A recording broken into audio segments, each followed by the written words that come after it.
My personal belief is everything is interconnected. Like, you can't separate art and engineering, because when you really get down to it, they're the same exact type of thing.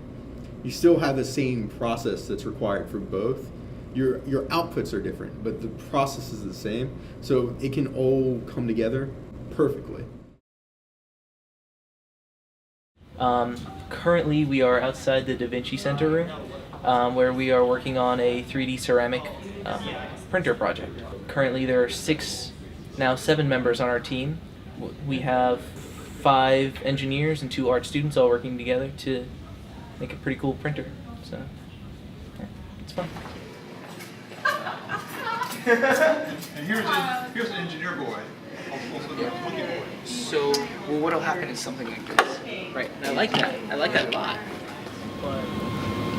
That's remarkable. You got it.